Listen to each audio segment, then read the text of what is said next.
کوئی کسی کو ہوشیاری میں ہرانے کے لیے آخر کس حد تک جا سکتا ہے؟ آئیے آج ایک ایسی ہی کہانی کی تہیں کھولتے ہیں جو ذہانت، فریب اور ایک حیران کن مقابلے کے گرد گھومتی ہے۔ کہانی شروع ہوتی ہے ایک قیمتی انگوٹھی سے اور 3 دعوے داروں سے۔ یہ ایک سادہ سا جھگڑا تھا جو بہت جلد ایک غیر معمولی مقابلے میں بدل گیا۔ آخر سب سے زیادہ چالاک کون ہے؟ تو ہم اس کہانی کو کیسے سمجھیں گے؟ سب سے پہلے دیکھیں گے کہ یہ مقابلہ شروع کیسے ہوا، اور پھر ایک ایک کر کے ہر عورت کے پیچیدہ منصوبے کا جائزہ لیں گے، یہ جاننے کے لیے کہ آخر سب سے ہوشیار کون تھا۔ تو معاملہ بہت سیدھا سا تھا۔ 3 بہت چالاک عورتوں کو ایک انگوٹھی ملی۔ اب فیصلہ کیسے ہو کہ یہ کس کی ہے؟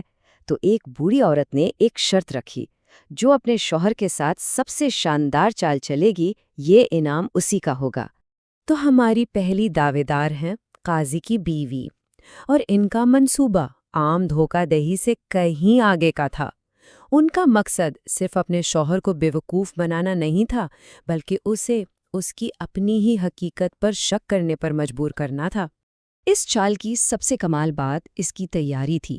یہ کوئی اچانک بنایا گیا منصوبہ نہیں تھا، بلکہ ہر قدم بہت سوچ سمجھ کر اٹھایا گیا تھا، اور اس کی شروعات ہوتی ہے ایک خفیہ سرنگ سے۔ ذرا قاضی کی حالت کا تصور کریں۔ وہ شادی میں اپنی بیوی کو دلہن بنے دیکھتا ہے، اور جب بھاگ کر گھر آتا ہے تو وہ آرام سے وہاں بیٹھی ہوتی ہے۔ اسی ایک لمحے میں اس کا دماغ گھوم جاتا ہے، اور اسے اپنی ہی آنکھوں پر شک ہونے لگتا ہے۔ اور بات یہی ختم نہیں ہوتی۔ اب آتا ہے سیب کا کمال۔ قاضی جب دلہن کے ہاتھ میں سیب کا وہی آدھا ٹکڑا دیکھتا ہے جو اس نے کچھ دیر پہلے اپنی بیوی کو دیا تھا، تو اس کے لیے ناممکن بھی ممکن لگنے لگتا ہے۔ وہ بار بار قاضی سے یہی جملہ کہتی ہے، اور پھر یہی جملہ اسے دلہن کے منہ سے بھی سنائی دیتا ہے۔ یہ وہ لمحہ تھا جب قاضی کو پکا یقین ہو گیا کہ مسئلہ حقیقت میں نہیں بلکہ خود اس کے اپنے دماغ میں ہے۔ اور انجام کیا ہوا؟ قاضی کا دماغ اس نفسیاتی کھیل کو برداشت نہ کر سکا، اور اس کا منصوبہ پوری طرح کامیاب ہوا۔ قاضی سیدھا پاگل خانے پہنچ گیا۔ تو یہ تھی قاضی کی بیوی کی چال۔ اب چلتے ہیں ہماری دوسری دعوے دار محصول والے کی بیوی کی طرف، اور دیکھتے ہیں کہ ان کا طریقہ کیا تھا۔ ان کا ہر باب بالکل مختلف تھا۔ وہ ایک مکمل جال بچھاتی ہیں۔ یہ جو حکمت عملی استعمال کرتی ہیں، اسے کہتے ہیں ہنی ٹریپ، یعنی کسی کو اس کی خواہشات یا شکوک و شبہات کا فائدہ اٹھا کر ایک ایسی مشکل صورتحال میں پھنسانا جہاں سے نکلنا ناممکن ہو۔ یہاں سارا کھیل کنٹرول کا ہے۔ وہ ہر کردار کی نفسیات سے کھیل رہی تھیں۔ وہ جانتی تھی کہ کس کو کیا سنانا ہے اور کس سے کیا کروانا ہے۔ ہر کوئی اس کے بچھائے جال میں ایک کٹھ پتلی بن کر رہ گیا تھا۔ اور اس پورے ڈرامے کا مرکز تھا یہ صندوق، جو پہلے تو چھپنے کی ایک جگہ تھی، لیکن پھر نفسیاتی دباؤ ڈالنے کا سب سے بڑا ہتھیار بن گئی۔ یہ ایک ماسٹر اسٹروک تھا۔ وہ اپنے شوہر کو چابی دیتی ہے، یہ جانتے ہوئے کہ اس کی غیرت اور انا اسے کبھی بھی صندوق کھولنے نہیں دے گی، اور یوں وہ نہ صرف خود کو سچا ثابت کرتی ہے بلکہ اپنے شوہر کو ہی قصوروار بنا دیتی ہے۔ اور اب آخری اور سب سے جرت مندانہ منصوبہ۔